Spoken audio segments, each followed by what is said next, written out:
Check, one check. Ladies and gentlemen, welcome. It's the first edition of the Beat Clinic. It's a new kind of like seminar, or it's a kind of like a demo drop. But as with all new beginnings, there were some hurdles. We checked the demos, not really in the style of Mr. Headhunterz here. So instead of like checking all the demos and giving comments on those, we'd like to do something different and give you all like a lot of opportunities to ask stuff about production, about how to work in the studio. And of course, we have quite a production legend here who will be able to tell you probably everything you want to know. High expectations. Wanted to start first also with a couple of things about giving a demo or bringing in a demo. If you have it taped all around, it's not really nice for the person that has to check it. There was a lot of tape in my USB drive, and it was really hard to unwrap it. And it's probably best just to have like a USB stick. Make sure there's a card attached with your details and everything. And make sure that you have like a demo version on it, like the full track, but also like a sort of like short start, short break, so that it's easy to listen instead of you have to skip through the whole track. It's kind of like good to make your own shorter version so people can listen to it really quick. That's a good thing to start about, because sending in demos is pretty important, right? And when you're trying to get your music across. And I was signed to Scantraxx for a long time, and for a while I also did the part of the A&R, and it was like almost all the demos always felt like the producers felt like they needed to explain something about the music, and they said, well, it's not mastered yet, but and we were always like, if you send in a demo, make sure that it needs no explanation, because nobody's gonna pay attention to that. They're just gonna push play, and when they like it, they keep playing it, and when they don't like it, they press stop. How many demos did you get? How many people are there that seriously work on the music and try to get discovered by the labels? There's lots of people trying to send in their music, and I used to be one of them, right? So that's why the people that actually go through that music, they become very, like, it becomes a routine. So they kind of, you know, get lazy with the way they pay attention to demos.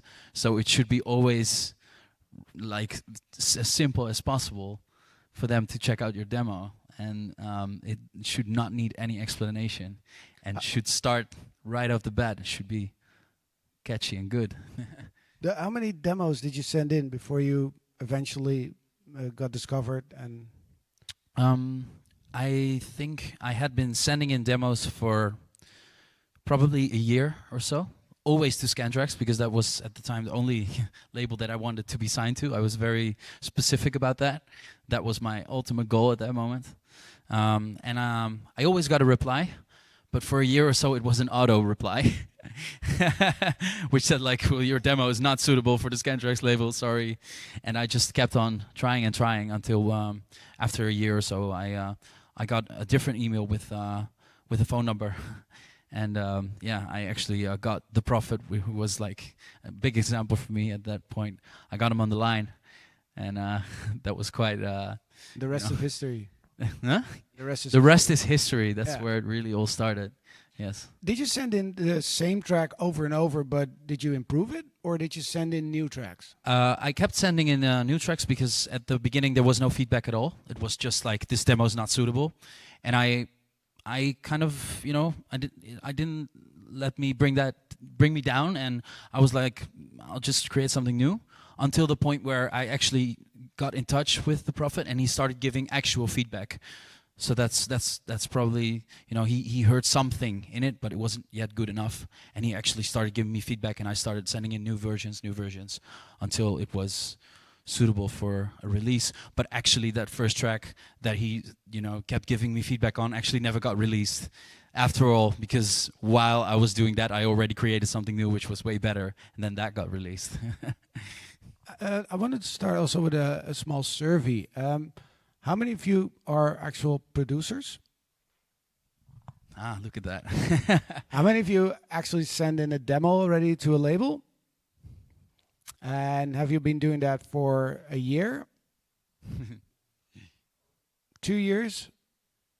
How many of you are frustrated? I can imagine. Yeah, well, I mean, yeah, it's of course, you send in something, you put so much effort in, and yeah, and then just gets rejected. Especially when you just get an email like, "Sorry, it's not good enough." You don't even know where on the scale you are. I mean, if it's not good enough, it's like a zero, or is it like a yes? an 8 In the beginning, you are completely on your own, and that can, you know, that can be difficult. For me, the way to get better and actually get feedback was I was active on a couple of forums on the internet. There was no social media back then, but there was a forum called Club Charts back then, and there were just like, you know, some producers out there, and I used to post my music there, and there I would get actual feedback from other guys, even though they weren't like real A&Rs. But at least there was some, you know, feedback coming in, because that's I guess that's important to actually, you know, have the feeling that you can get people enthusiastic with your music, and not be the only one, you know. Yeah. Yeah. I mean, nowadays you have like a lot of tutorials on YouTube. Do you reckon that those tutorials, well, of course they help people improve their production, but at the same time, don't these tutorials kill productivity and creativity? Well, that's a good question, because I see it as a good thing mostly, because, you know, when I started there was nothing like that. I just really had to learn everything myself. So it's very easy to get the hang of it now. You know, you can just look up a tutorial when I want to make a sound like Skrillex or something, which is like, how the hell did you do that? And then you look up a tutorial and people already found out how to do it. On the other hand, everyone starts doing it, you know. And it's also that you can use it to a certain extent, but I also find that when, you know, you actually use your ears and you actually make mistakes in the process of trying to recreate something that you like that somebody else did, then you get something unique, which is your own, and which was actually not intended. You tried to copy someone else, but you ended up with something different, instead of just using the settings that somebody on YouTube has like pre-cooked up for you, you know. So in the end, it's always the best option to go by your ears, and it's very much possible to recreate stuff without using YouTube tutorials, even though maybe the original wasn't created that way. There's a million ways to get to Rome. Is that an English verb as well? I think so. Yeah. Yeah. I mean, it's probably a universal thing. Who has a question regarding producing, about work in the studio? You probably have a lot of questions, but let's get you warmed up first. Yeah.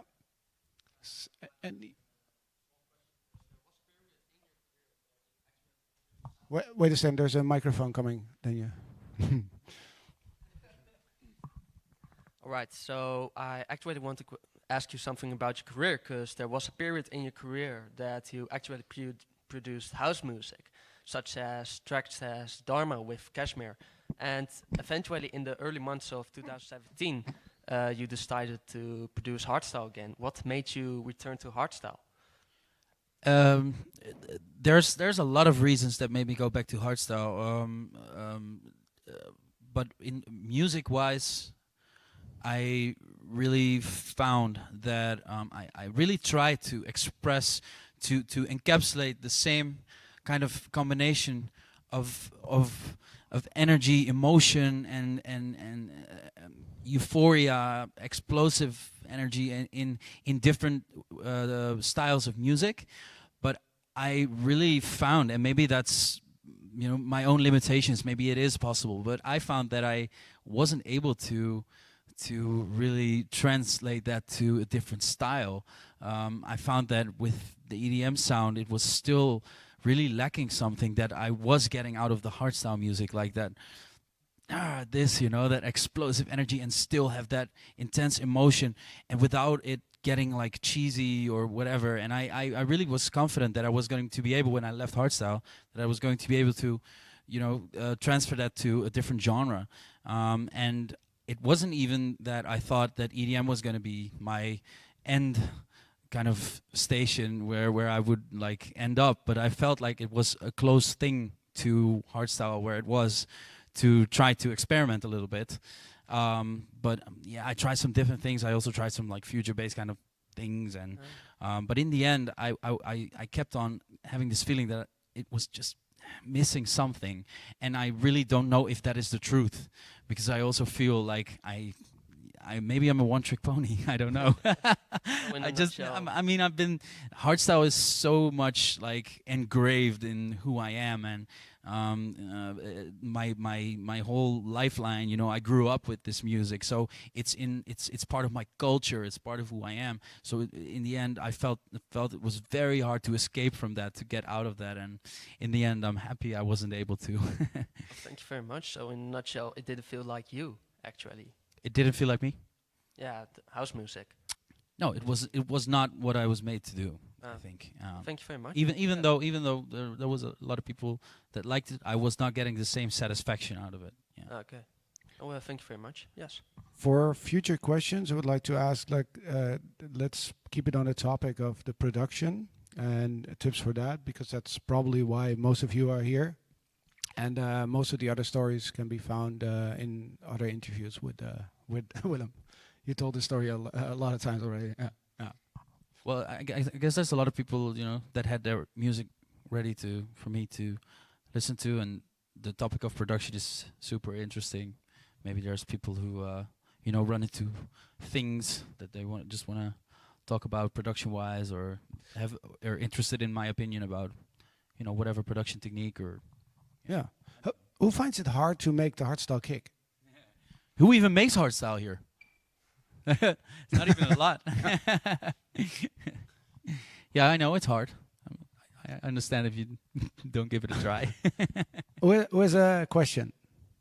I have a question. Yeah. Yes. Well, hardstyle is very energetic, so I was curious to know about your processing chain, let's call it, to make a sound pop. What kind of process chain you use to make sure that it sounds good, that it sounds sharp, that it sounds alive?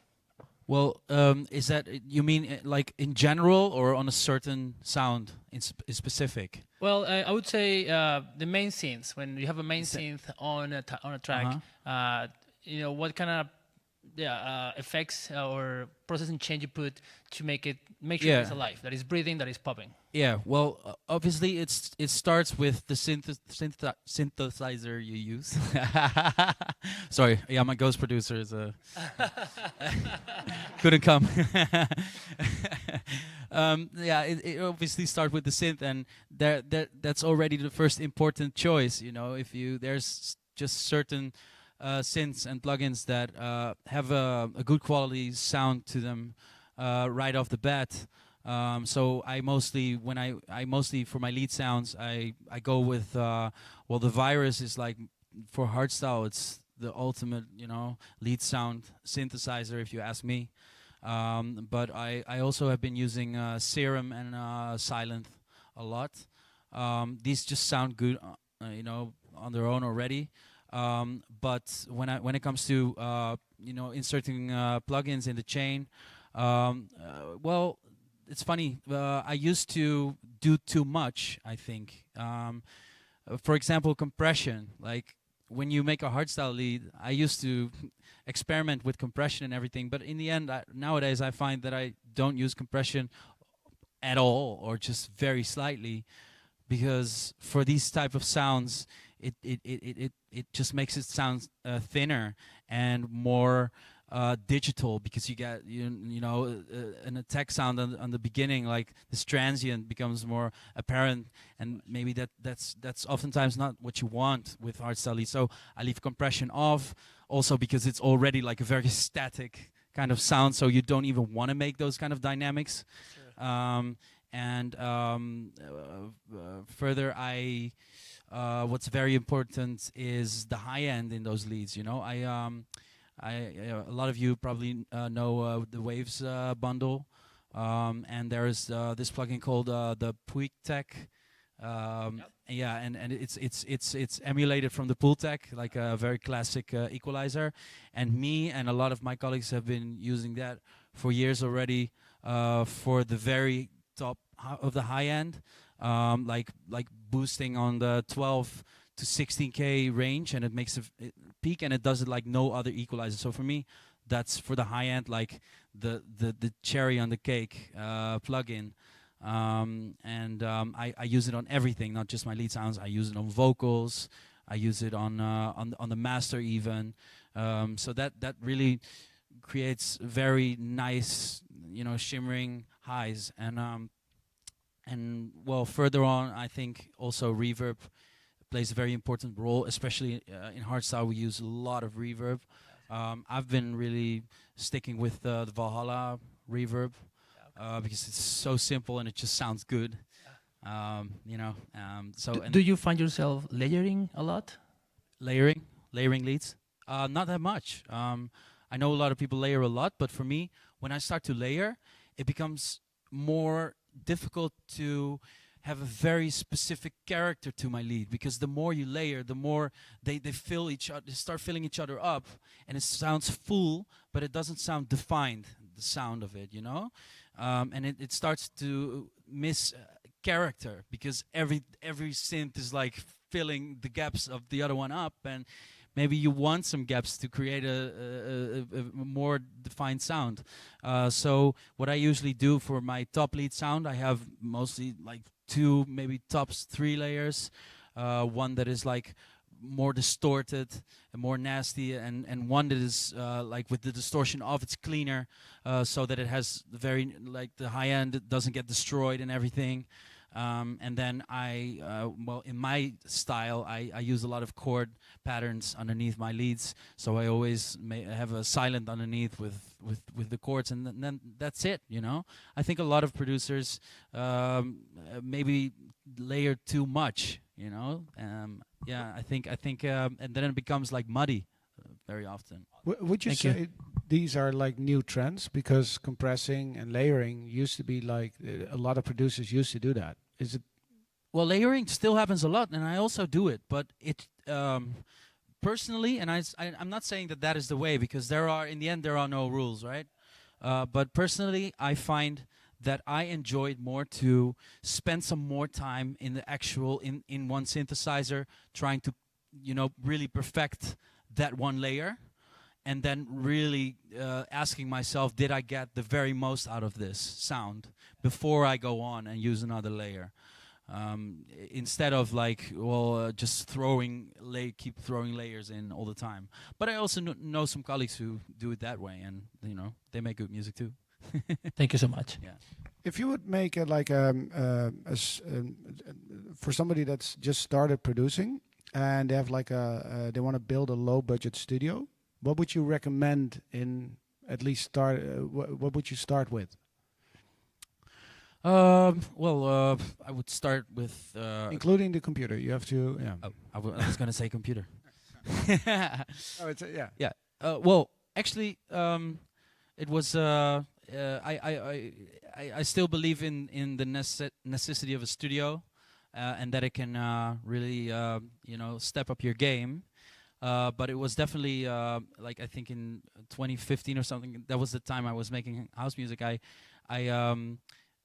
met with Skrillex in Australia, and those are type of guys. They are really literally always on tour. They have very little time in the studio, and I was lucky to see him working, because if there's anyone I look up to production-wise, him. And we were walking at an airport, and he had his laptop in his hand and his headphones on, and he was just, while he was walking, he was making music. Wow. And I was so inspired. And when I came home, I actually got rid of my desktop computer. I installed everything on my laptop, and I started working off of my laptop so that I was able to work wherever I would go, because often ideas would come when I was out of house or whatever, you know, or maybe sometimes I don't feel like sitting in the studio. I'm just at home on the couch, and you know, I mean, creating ideas, you can do it anywhere. So that was a very important discovery for me. Yeah. So also on the topic of hardware versus software, would you say nowadays it's mostly software, and should you still invest in hardware, or should you say like? I think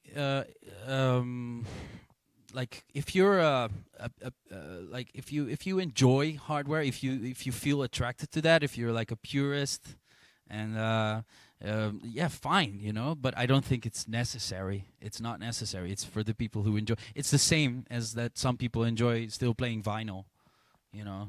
And okay, maybe there is a little bit extra like fatness or something that you can get when you use a hardware synthesizer, but the way that we, like, especially with hardstyle music, the way that we you know, produce our tracks, it's very, very hard to notice for most people to differentiate a hardware synthesizer from a software synthesizer. And it's a lot of extra money, a lot of extra struggle to get that working in your studio. So especially when you're low on a budget, I would definitely just invest in the more important things, you know, like good speakers, good acoustics. Yeah, on the topic of monitors, what would your advice be, or is there any like rule of thumb you can, yeah, for the audience? I have like always worked on Genelecs. Not anymore. Now I work on ATC. But Genelec has, for most hardstyle producers, has been the way to go. Not because they're the best speakers around, but for some reason it has been a pretty important speaker in the evolution of hardstyle music, because all those like great kicks were made on those Genelec speakers by me, Wild Styles, Noise Controllers. We all worked on the Genelec 8040s. So I don't know. They don't really have a flat sound, but they have a very nice sound to them. And yeah, I don't know. I don't really know a lot of other speakers very well, but I would definitely recommend those if you're producing hardstyle. Yeah. Is there somebody from the audience that wants to explain what kind of studio setup they have, and maybe have questions about that? Some of you were producing.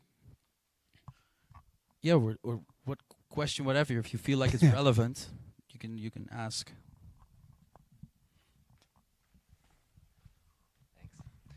Hey, so at my place I got a little studio set up, and I haven't invested too much money in it, but I'm doing a lot of mixing on headphones because I can't really sort out the acoustics in my space yet. Is there a big limitation in terms of that, moving from headphones and then possibly sending that to like a mastering studio or something? Is there generally a problem going from headphones to the next stage? I know that it's possible. I don't know what kind of headphones you're using. I mean, I personally I use Bose headphones, and I have actually made mixes on that sounded pretty good. Yes, there are limitations, because when I get to my studio, I will always be able to get it a little bit better. But I mean, there's even a lot of my colleagues that I know that are in their studio with great acoustics, and they turn down the sound and they put on their headphones to actually get that headphone sound, because it brings the sound very close to you, and you can hear details that you probably won't be able to hear when you're listening off speakers. So it can actually have a benefit, you know, when you're working on headphones. So I would definitely just give it a try and just keep on doing that. And also, what I find important is to learn to read analyzers. You know, that can be very handy, especially in the low end. With headphones, you are limited. You know, in the low frequencies, you're not gonna get the sub frequencies. So it's very important to learn. You know, what when, for example, with the kick and bass combination, to learn what that should look like in the low end, the flowing of the frequencies and everything, and then you can come a long way, I think. Yeah. Cool, thank you. Any other questions? Hey, Headhunterz. You're my best inspiration out there, so I got a question for you. Your melodies always feel like there is a lot of story behind. And how do you come up with this? And what's your starting process or something like that? That's a big compliment, because that's exactly what I'm trying to achieve with my melodies. It comes down to the fact that what I wish music to be for me. You know, when I listen to music, I want to be touched. I want to feel it in my heart, you know, and I want to be able to cry to music and like have all these emotions released. That's what music is for me, you know. For some people it's different. Some people want to just smile when they hear music, or they just want to party. But for me, music, I want music to reconnect myself with my soul, you know. So that's what I look for when I make melodies. I just start puzzling, I start playing around, and I don't stop until there is this moment where I feel this click, like something happens, and I feel like something hits me here, and I feel like it hits me in a way that no other melody has hit me before. And it's unexplainable. It's a feeling, and it's the moment when I, get out of my chair and start doing a little dance around my studio, and that's when I know that I'm on the right track. But the most important thing is I don't stop until I get there. And every time I try to get there, it's a different way, and every time it's a struggle. And sometimes I think I lost it. I can't do it anymore. I've created, I can never go beyond the melodies that I've created in the past. It's always it's a mind fuck, you know. But once I get there, it's like the biggest natural high that I can get, and that's what I do it for, you know.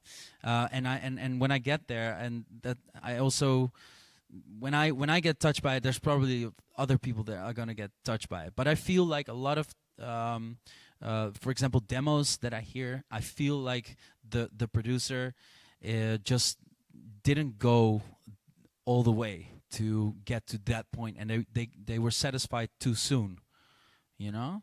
I think one of the things that, I don't know, got me where I am is that I am very persistent. I go on and on and on until I get to that point where it's special. Maybe I'm in the right way. I always thought about it, and I was making mistakes, and there was a lot of mistakes. So maybe that was the way to just make it with my heart. With your own music, mistakes. Yeah. Man, I'm sitting here and you guys are sitting there, but you don't want to know how often I still feel like a beginner when I'm making music. You know, it's like always.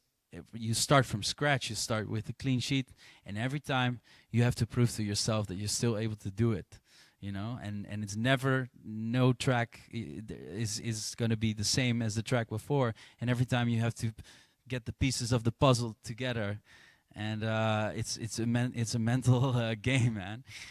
So I always try to, keep seeing myself as a beginner, and also try to keep learning, because there is no perfect way, you know. There's so many ways to make music, and and that's probably the way to keep improving, because that's the same for me. I'm way over 10,000 hours probably, but I'm still learning.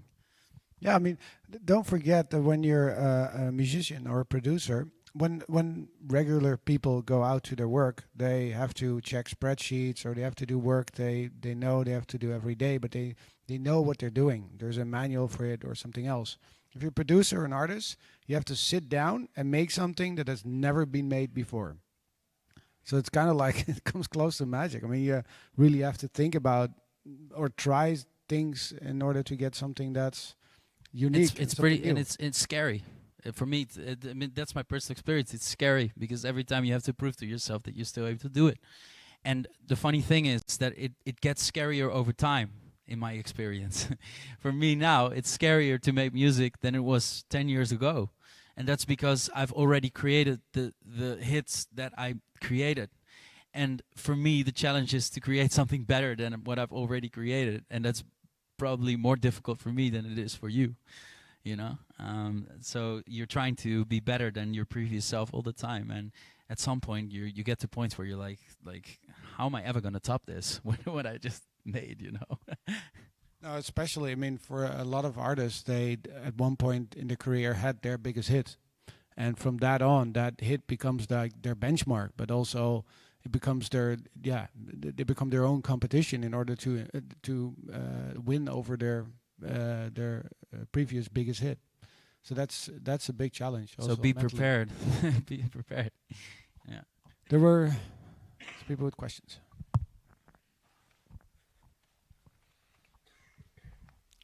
Hello. Yeah, so the thing is, as I'm a beginner producer, I had to manage my day job and as well as produce. So I come across a creative block a lot of times where I can't just get that translated into what I want to make.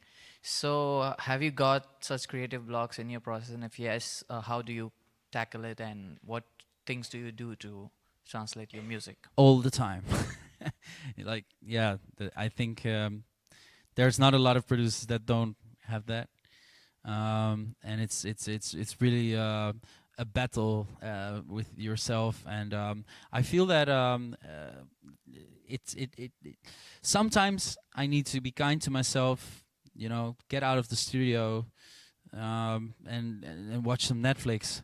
And then come back maybe even a couple of hours later, where I suddenly feel like this urge to try once again, and maybe then that time it works. And sometimes I feel like I just need a kick in the butt, you know, like, because I also feel like I have a tendency to run away from this fear when I'm behind my computer and when I'm trying things and it's not working out.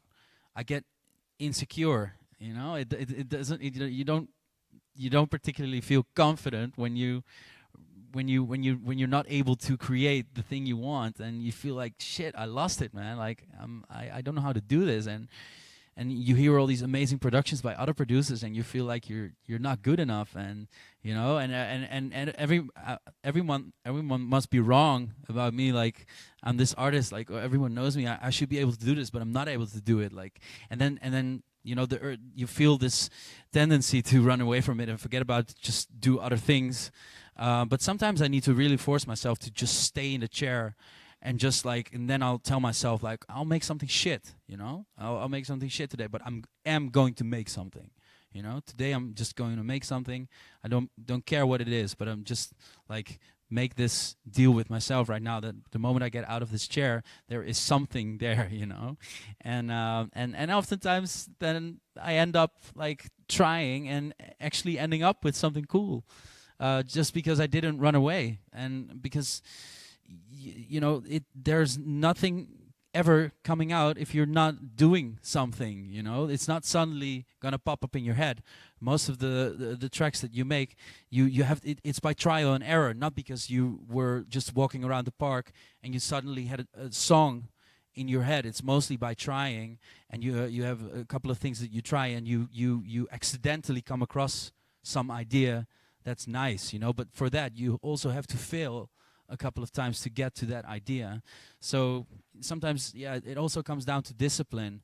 And I think that probably I wouldn't give in to the idea that you have a writer's block too soon, because then you're just like, that's the same as giving up and saying I can't do it.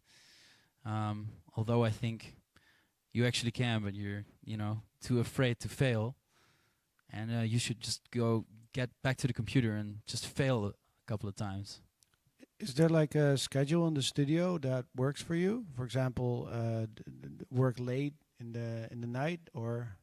Yeah, I personally, I feel like this music, I don't know. I feel like this special kind of vibe with in the night. The night has something mysterious. It has. I feel like something. Yeah, this creative flow just comes alive within me at night. In the morning, I'm pretty good too, but afternoon, man, like afternoon is so boring. I don't know. It feels very uninspired to me. But still, that's not an excuse not to sit in the studio in the afternoon. But I find that the most special ideas come out at night for me. Yeah. Yeah. There's also a saying that the tracks that were produced in the shortest time were the most successful eventually. I agree with that idea. I hate to agree with it because you don't want to know that when you're working for a month on a track.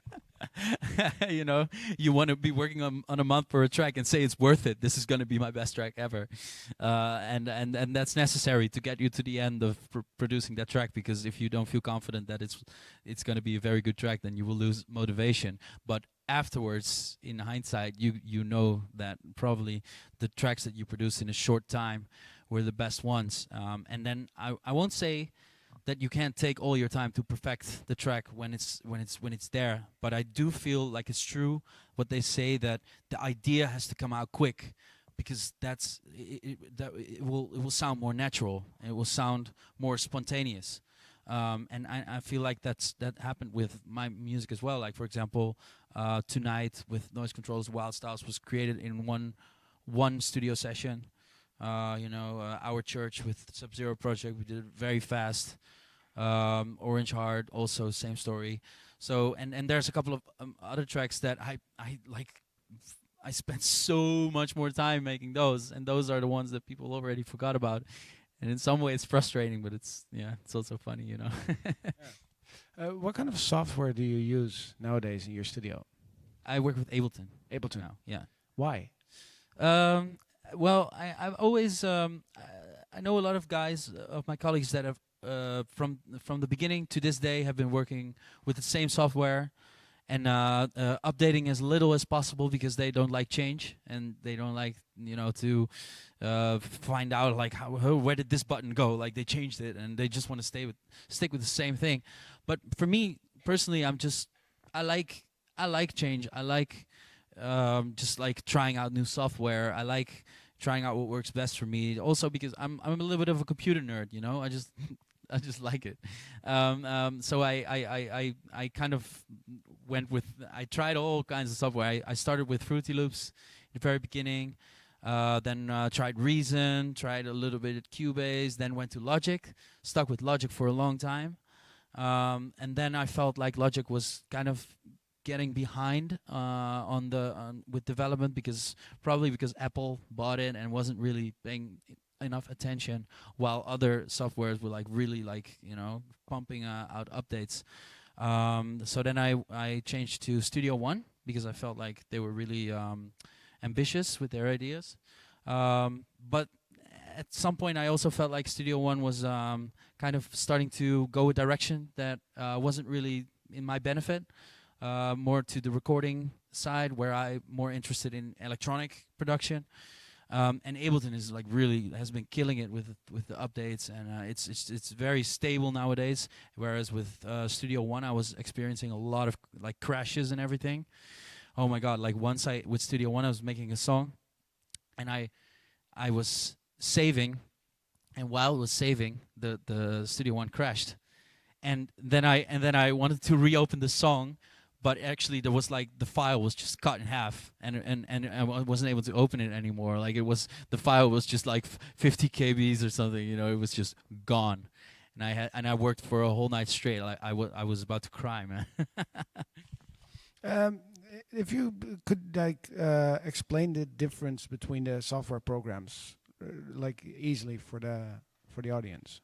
Yeah, I think when you look at Fruity Loops, Reason, Ableton, those are like really DAWs that I feel like are made for electronic production. They are very much directed to producers that want to produce electronic music, whereas Logic and Cubase and Pro Tools and everything are are also used by a lot of recording engineers. So they're hybrid. I mean, you can like Pro Tools very much, you know, directed to recording engineers, but Logic, I mean, there's so many big hits, maybe Logic, including you know, tracks by myself. It's great, but I do feel like at some point, you know, Ableton, and I think Fruity Loops is doing a great job now as well. They're just so good at manipulating audio, whereas in Logic, that's like, yeah, it got behind a little bit. I don't know if it's that's still the case because I don't work with Logic anymore. But the only thing I really miss about Logic are the native plugins because they're amazing. The distortions, oh, I miss those. We have a question there.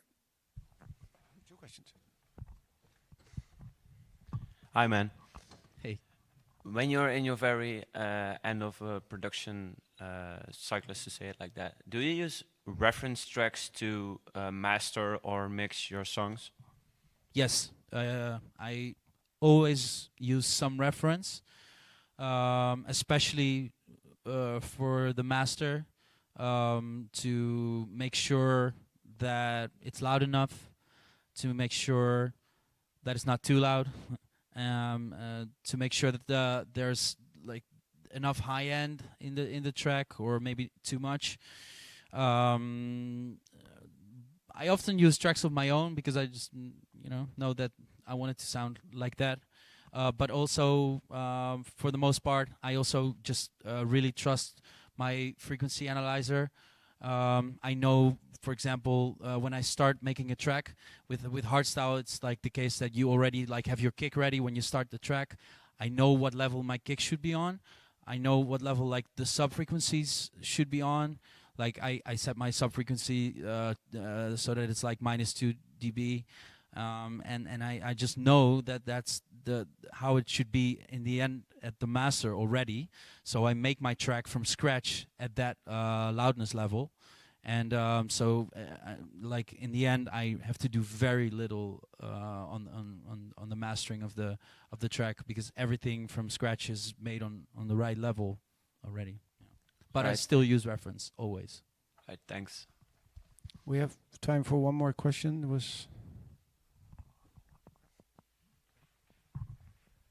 Hey, thank you. You were talking about before, like finishing tracks quickly and how they end up being the best ones at times and whatnot. I don't know if other people maybe relate that sometimes you're in the flow state and you finish your tracks really quickly and it all goes well, but then other times you're working on these tracks that you're listening to it thousands and thousands of times and you like the drop but something doesn't connect. Is there a cut-off point, or what do you think about that? Yeah, I'm often very very persistent, and I know that there are a lot of producers that are working on many tracks at the same time, and they're just going back and forth between tracks. If they don't feel inspired with one idea, they just open another one and they start working on that. I wish I was able to do that. I'm too when I get hung up on one track, I want it to be finished. I want to get it done, and so I keep trying and trying and trying. But obviously there are moments where I just have to be honest to myself and say, like, I'm stuck with this. I have to get out of this now, because you get in this loop and you just keep listening and on repeat and doing absolutely nothing for hours and hours straight. And so you have to like give yourself a little wake-up call, and either like start working on something else or just like get out of the studio for a moment, because you're just like really listening to it too much and it's not getting you anywhere. It's just like the track just gets more and more boring because you have it on repeat, right? For sure. Thank you. Yeah, and thank you all for attending this first Beat Clinic. Willem, thank you for all the advice. And like Willem said, just keep on trying. I mean, eventually, if you don't send in your demos, the track will never be released. So, yeah, wish you all good luck.